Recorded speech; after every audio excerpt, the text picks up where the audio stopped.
So good morning students. So in the previous class, we have started our discussion from last two classes. We are discussing about the different types of selectors that are available in CSS. So which all we have finished? Can you recollect out of this? Which all we have completed? Simple selectors we have completed. Then we completed with class selectors. So class selectors will be indicated with paragraph. The tag name with dot, period, and then the any general name. And then we discussed about the generic selectors, and that will be indicated with dot and followed by the name and then the property values and then ID selector. Did we executed this program for the ID selectors? Did we try this ID selectors? Yes or no? Yes, I guess we have understood this. I guess the ID selectors. Just let me take the same example. So ID selectors allow the application of a style to one specific element. So for one specific element, if you want to do, you can use this ID selectors. So how we have to do this? Take the hash and then the name and have written some set of properties and their values. So whenever you want to use these ID selectors, instead of taking it as a class that you did for the earlier ones, you have to consider it as the ID, and then followed by that you have to give the specify the name that you have given for that particular selector. So this setting is with font size and so on. Just let me take the run this program. So simple selectors, and then we have this heading is with font size 30 and so on. So whatever you have mentioned, that is applicable for this particular paragraph. But for the other paragraphs, like say for this paragraph and other paragraphs, it is taking the attributes. It is taking the properties that we have set like this. So I hope this is clear to everyone.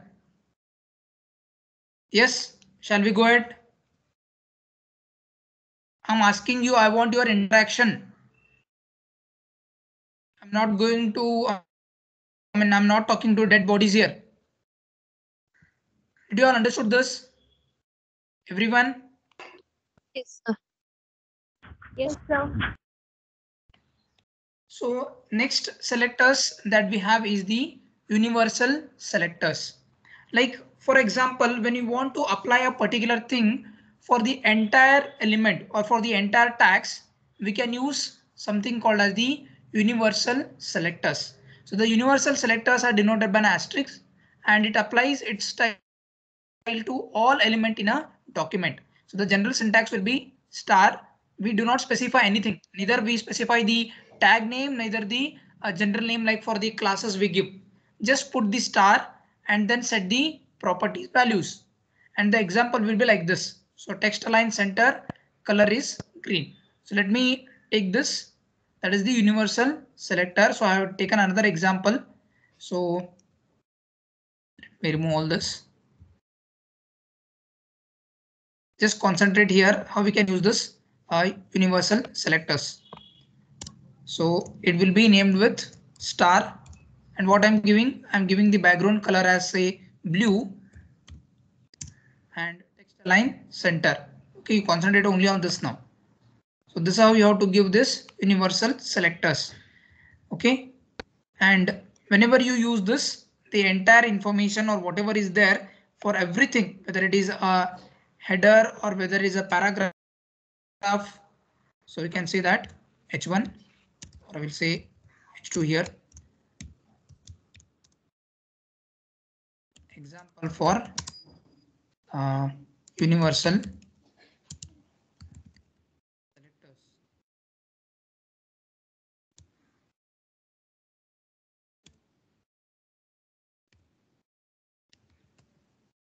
Okay, we'll just run this now.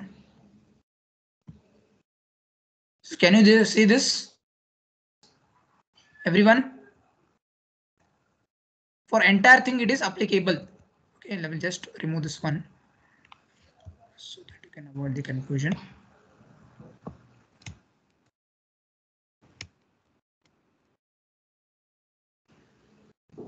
Can you see this?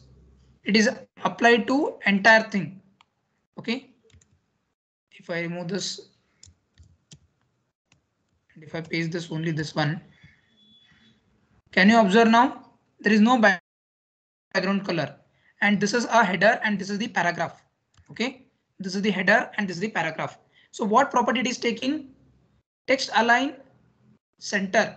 So whether it is a header, whether it is a paragraph, or whether it is a table, for every element it will be applied.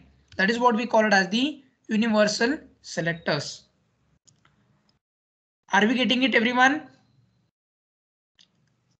Yes, sir. So if you want to apply a particular property for all the elements in the form or in the HTML, you can give it as the universal selectors. Okay.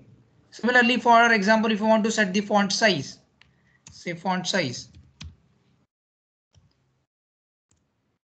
40 points. Okay.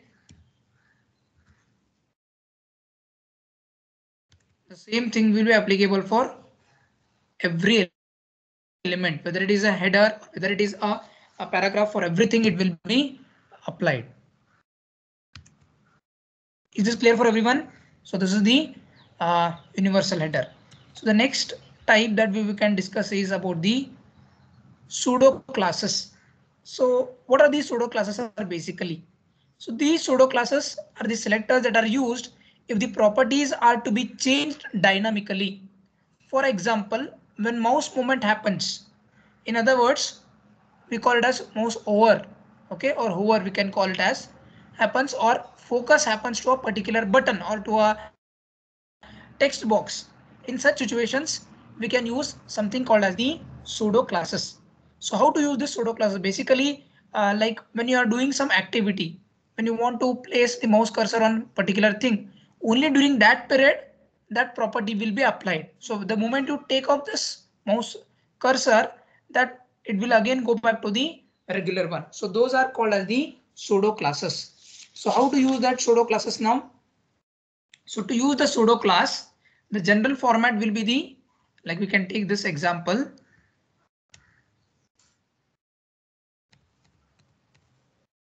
So this is an example for the pseudo class. So for example, I am considering it as the P. Okay, so you have to specify the tag name, then colon, then what event you want to do. It can be over, it can be focus. So there are different types of properties you can set it. So, and then we are specifying the property values, that is background color as green and text align center. Now what basically happens in this case is, I will just remove this now. Again, there will be confusion for you. I will say that example for the pseudo classes.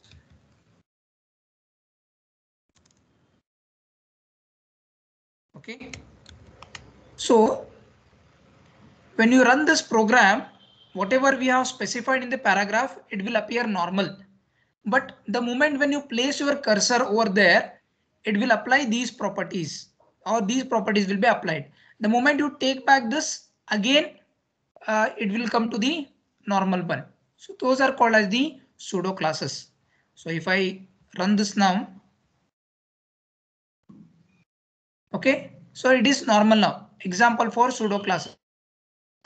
So just I will go slowly over to this paragraph. What is happening? Can you observe this? Yes, everyone. Can you observe this change? Yes, sir. So that means this is what we call it as mouse over. There can be mouse focus, there can be mouse click, okay, or mouse double click. So these are the different events that we can do. We have some programs based on this. That time you'll understand it. So these are the pseudo classes. So the moment you place some cursor event or some events occurs, during that time you want to make some changes to that. So that is we call as the pseudo classes. By default, it is normal now. The moment I take this, what is being applied? The background color is changed to green and the text is aligned to center, because that is the properties I have given. Okay, so whenever you want to do this, what you have to do? Or if I want another example, say H2. Okay, over. Usually we do it for the text boxes. Okay, and then you can say text align center.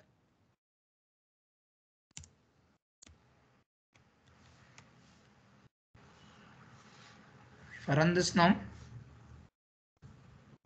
by default it is same, but the moment I place this, what is being happened? Only for that it is happening, because I have mentioned my cursor is currently on this header. I mean on this particular tag, but the moment if I change this, only it will be applicable to that particular tag which was specified. Are we clear with this, everyone? Pseudo classes. Yes. Yes. Any doubts in this case?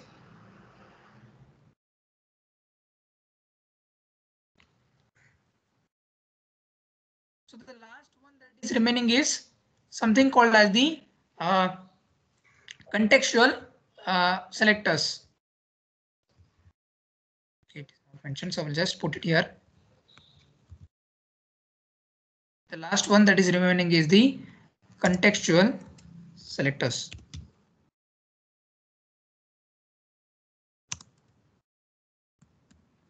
So what are contextual selectors are basically all about? So when we want to have the parent-child relationship, okay, among the tags, like for example, if you consider the UL tag and OL tag, so they will be having the parent-child relationship. So in such situations, whenever we want to assign the particular properties, only if it is a parent of that particular child or that particular parent, in situations like this, we can use the contextual selectors. So let me take an example. Suppose say that we have a paragraph. Okay. So and we have a paragraph. Suppose I will take another element called as, there is another tag called as div that you will study later on. We have something called as div.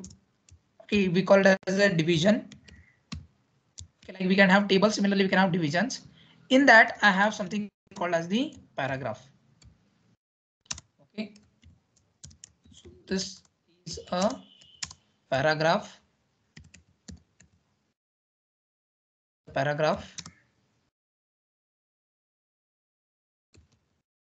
Inside the div tag.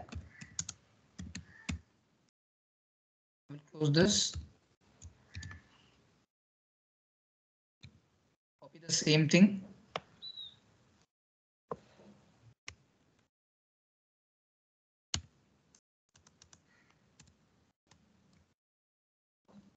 This is the paragraph 2 inside the div tag, and then here I will put it. This is the paragraph outside the div tag.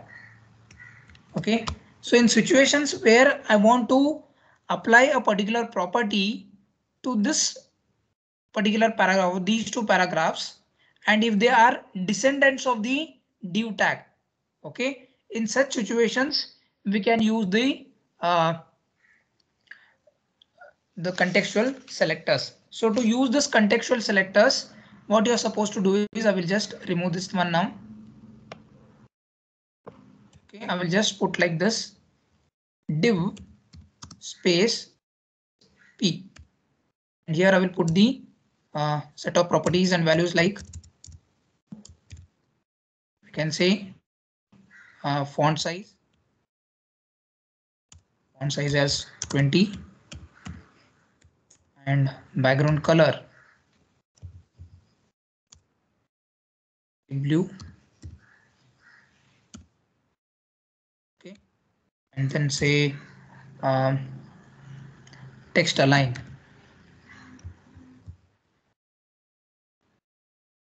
center. Okay, so what will basically happen, just observe this.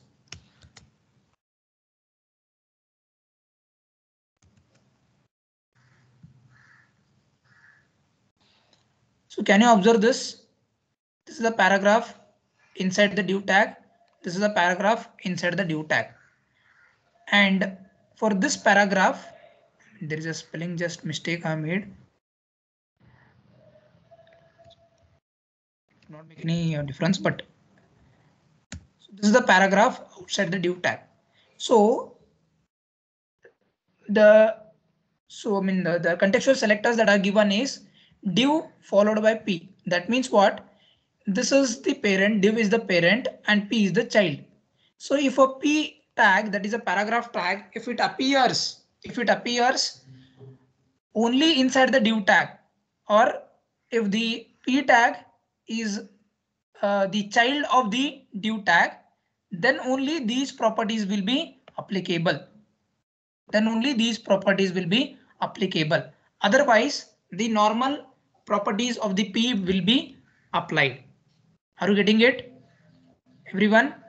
So to avoid the confusion, let us remove this. Again, there will be confusion for you. So now, how it works? See that this is the paragraph 1 inside the div tag. This is the paragraph 2 inside the div tag. So how many paragraphs we have in this? We have paragraph 1, okay, second, third, fourth. Total 4 paragraphs we have in this particular code. But the font size is equal to 20 and background color blue and text align center is applicable to which 2 paragraphs? Is applicable to which 2 paragraphs? Please give the answer. Is this applicable to all the paragraphs that we have? No, sir, which are in div. So that means Which are what? in div, sir, only. So this is what is the meaning of contextual selectors. Whenever we want to have some descendants, and if you want to apply the properties for the descendants only which are inside that particular div tag, only then it will be applied. Otherwise, it will not be applied. Okay, so that is one simple example of the div tag. Similarly, you can try with something say like a UL and OL. Okay, we can have the OL tag and then we can have the UL tag. Okay, and then I will set some properties for this. Okay, some properties you can set, and how you will be coding. Like for example, you can start with OL. Okay, and close this OL. I want you to try this. Okay, and here you specify, that is LI you can put. Okay, and I inside this I will have UL, and I will have, say, I will close this UL. Okay, and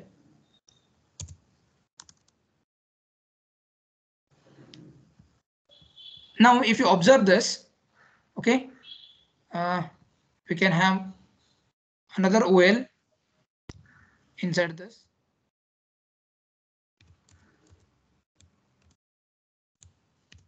And so on and so forth. So in such situations, what we are trying to do is this UL, whatever properties we want to set, it will be applicable to the UL, which are the descendants of OL. So that means here, if I take LI, for this LI, these properties that I want to set will not be applicable. Okay, only for the elements that are present inside the OL, or which the parent is OL and the child should be UL. Only for them it will be applicable. In such situations, we use this what we call it as the contextual selectors. I want you to try this example, that is the contextual selectors. Are we clear with this? Anybody has any doubts? Very, very important selectors. All these selectors can be asked for 3 to 4 marks individually. So in such situations, you have to just write the meaning of that particular form, why we use it, what is the general syntax, see how the marks will be distributed. So if I take the marks, like for example, class selectors, why they are used, okay, what is the syntax, for this you will get 2 marks. And then how you're going to set the example, and then the small code we can say, HTML body, directly take only that particular thing, it will be easy. So if they ask separately class selectors and ID selectors separately, it will be for 3 to 4 marks. Or if they ask the entire thing, then you can take one entire big program, there you can specify all the classes and you can do it. It's up to you how you're going to give the examples. Very, very important questions for the 10 marks. Or in general, they may ask for short notes, explain the selectors. In that situation, you can explain any 2 to 3 classes we can explain with some examples. Are we clear with this, everyone? Anybody has any doubts? Shall we go ahead? Yes, sir. Yes, sir. Others, please give some responses. Yes, sir.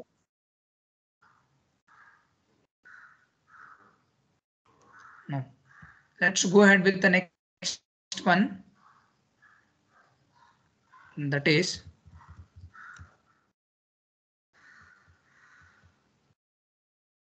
so like this, we can have the input for the pseudo classes over and focus. When the input type is equal to text, when you take your cursor on that focus, in that situation only those things will be applicable.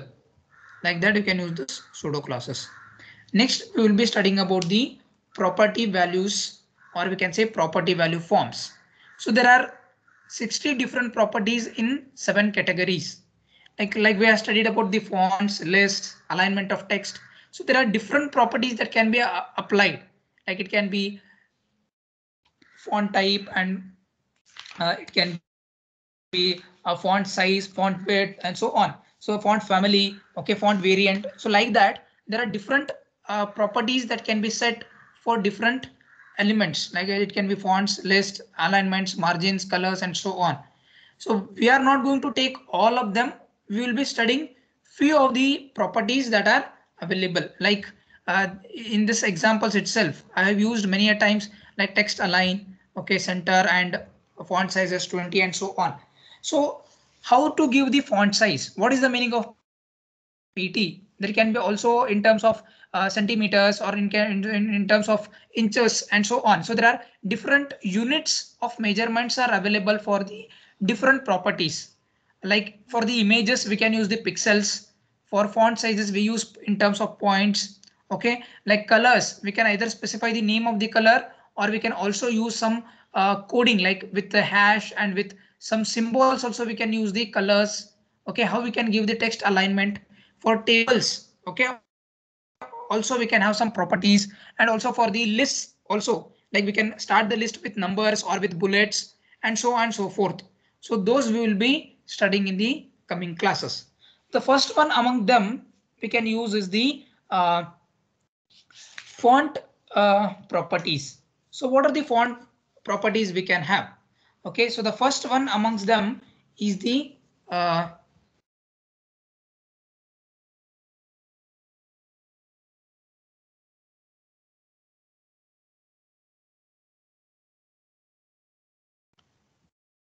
so the font property values can be keywords, it can be left, it can be small, like that, and they are not case sensitive.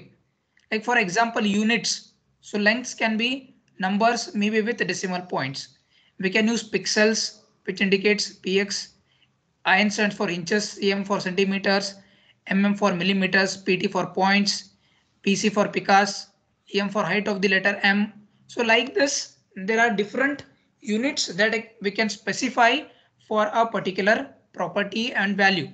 So after the value we specify, we have to mention the units, like the font size, say 20 points. So if we give only 20, it will not work out. 20 what it should be? It can be 20 points, or it is 20 in terms of pixels or inches. So that we have to specify. So these things we are going to study in the coming classes.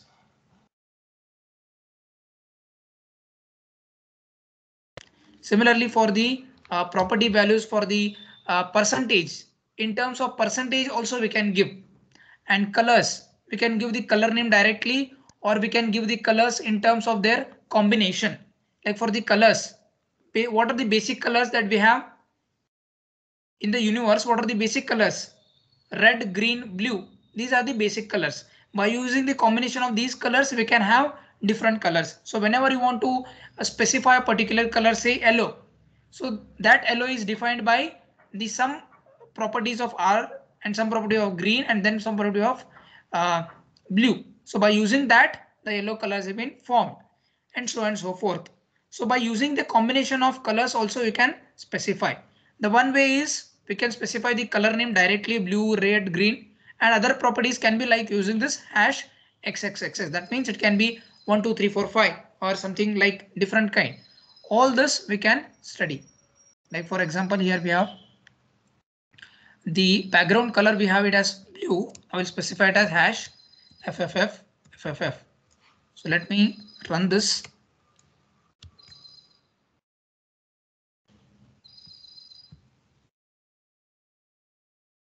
So FFF is for the white color. So if I just take this FFF, say 2, 3 combinations,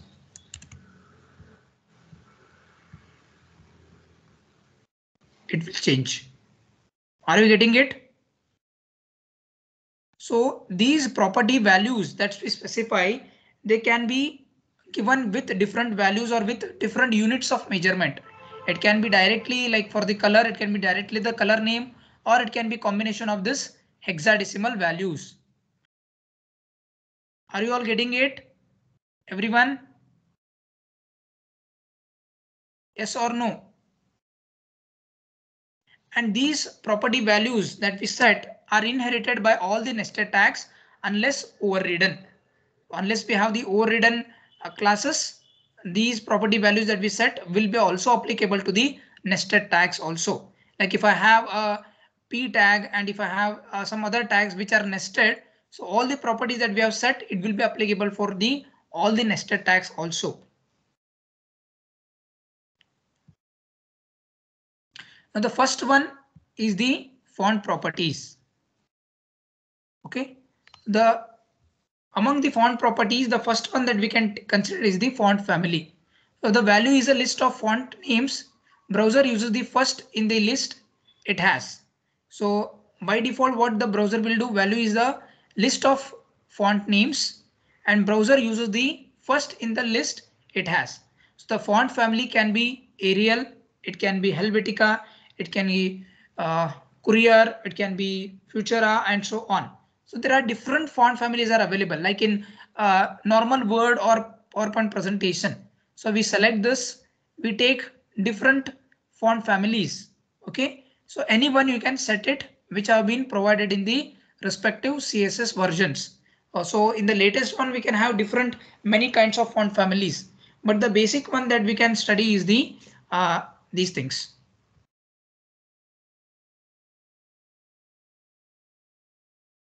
So you can take, so generic fonts, it can be font sans serif, it can be serif, it can be cursive, fantasy and monospace, and so on and so forth.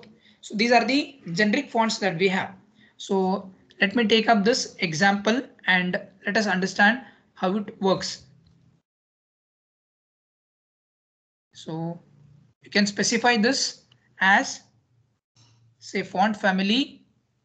Okay, for what we are applying for the paragraph. Okay, I will just remove this. Just keep it as common paragraph, and you can specify it as font family. Family can be space, it can be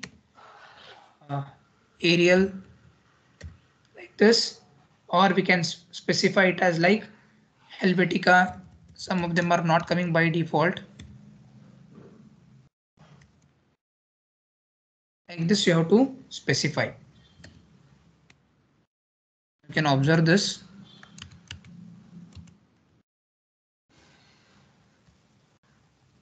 The font family has been changed now. Can you observe this change?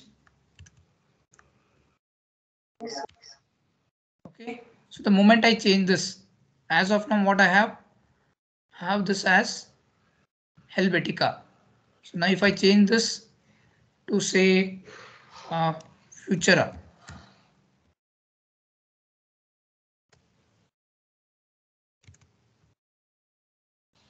again it will be changed. Okay, we can have sans serif, we can have fantasy, and so on.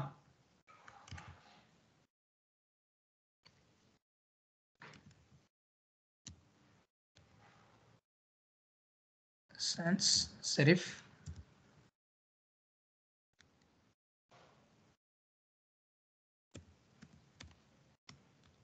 So like this, different values can be given.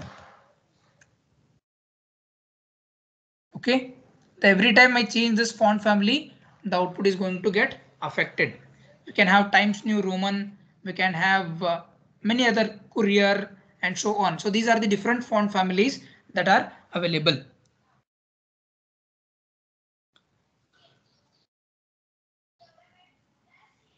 So if now how to specify this? For example, if the font family, okay, if the font family has more than one word, the whole name should be delimited by single quotes. For example, the basic one usually we use in the Word document, that is the Times New Roman. Everyone knows this Times New Roman. Yes or no? Have you heard this or no? Have you tried this? Yes, sir. So this is another name of that particular font family, that is Times New Roman. Just let me make this here only. So by default now it is what? It is a Arial. So if I make this Times New Roman, so it will appear in this particular format. So to do this, what I'm doing, Times New Roman. But the name of this particular font family has 3 words. So whenever the word of that font family is more than one word, okay, or the name of that particular font family is more than one word, then we have to indicate that with the single quotes. That is the rule. Otherwise it will not be affected. So I have to use this single words whenever the name of the font family is more than one word of length. Are you all getting it? So now if I Yes, sir. in this, you can see that the Times New Roman has been applied. If I don't apply this, let us try this, but some of the browsers may ignore it. See that it is ignoring whether you specify the in quotes or not, it is ignored by that browser. But it's better you always specify the, actually these are not validated with the World Wide Web Consortium. So if you want to validate it, you have to use this particular thing. Clear with this, everyone? Any doubts Yes, here? sir.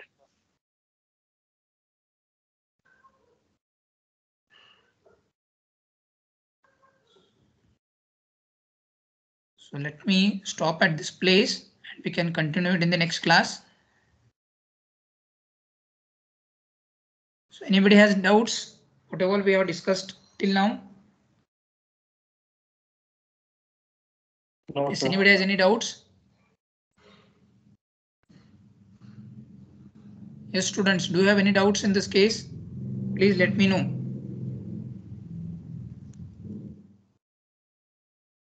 Any doubts regarding this syllabus? So entire first unit I have kept for the this one, and you should be also practicing the programs. Programs I had given long back to practice it. Some small code snippets or the programs will be asked. All the practice programs that we have solved, and I also sent the Word document of that. So if you have practiced the programs, then it will be easy for you, and you have understood all the different tags and other things. It will be easy. If you have any doubts regarding the any difficulties, you can catch me, or if you want tomorrow, even though it is a Sunday, tomorrow I can take one session for the revision if you want. So inform me today itself so that I can schedule it in a proper way.